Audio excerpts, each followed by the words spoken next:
നമസ്കാരം. Raf talk ഫുട്ബോളിലേക്ക് അവർക്കും സ്വാഗതം. കാലമേ പിറക്കുമോ ഇനി ഇങ്ങനെ ഒരു ഇതിഹാസം? ഗോട്ട് ഡിബേറ്റിന് ഇവിടെ അന്ത്യമായില്ലേ? ഏതായാലും കൃത്യമായൊരു കണക്ക് ഞാൻ പറയുകയാണ്. നിങ്ങൾ തീരുമാനിച്ചോ ഗോട്ട് ഡിബേറ്റ് ഇവിടെ അവസാനിച്ചിട്ടില്ല എന്ന്?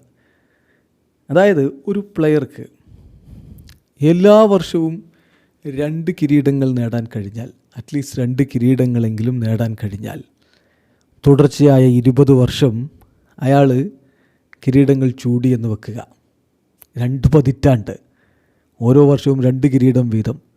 അപ്പോൾ എത്ര കിരീടം ഉണ്ടാവും? 40 കിരീടം. ദാറ്റ് മീൻസ് സ്റ്റിൽ അയാൾ ലിയോ മെസ്സി നേടിയ കിരീടങ്ങളെക്കാൾ 7 കിരീടങ്ങൾ കുറവായിരിക്കും. ഫുട്ബോൾ ചരിത്രത്തിൽ ഏറ്റവും അധികം കിരീടം ചൂടിയ താരം ലിയോ മെസ്സി. ഇനി ഒരു പ്ലെയർ ആവറേജ് 20 അസിസ്റ്റുകൾ എല്ലാ സീസണിലും കൊടുത്തു എന്ന് കരുതുക.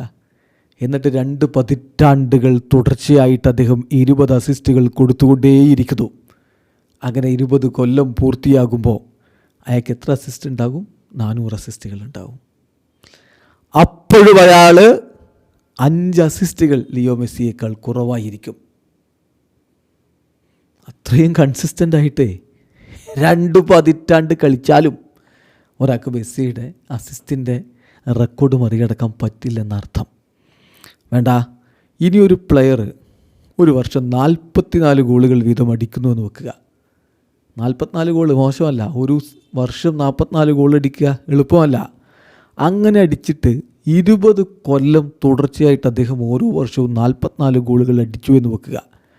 അപ്പോഴും അയാൾ മെസ്സിയേക്കാൾ 6 ഗോളുകൾ പുറകിലായിരിക്കും. അപ്പോൾ എന്നിട്ടും ഈ ഗോട്ട് ഡിബേറ്റ് അവസാനിച്ചിട്ടില്ല എന്ന് വിശ്വസിക്കുന്ന ആളുകളുണ്ട് എന്നുള്ളത് അവിശ്വസനീയമാണ്. ഈ കണക്ക് പറയും ആരാണ് ഗോട്ടെന്ന്. ഇനിയൊരു കണക്ക് പറയട്ടെ വീണ്ടും. Most Ballon d'Ors in history ആർക്കാ? Most FIFA best in history ആർക്കാ? Most golden boots in history ആർക്കാ?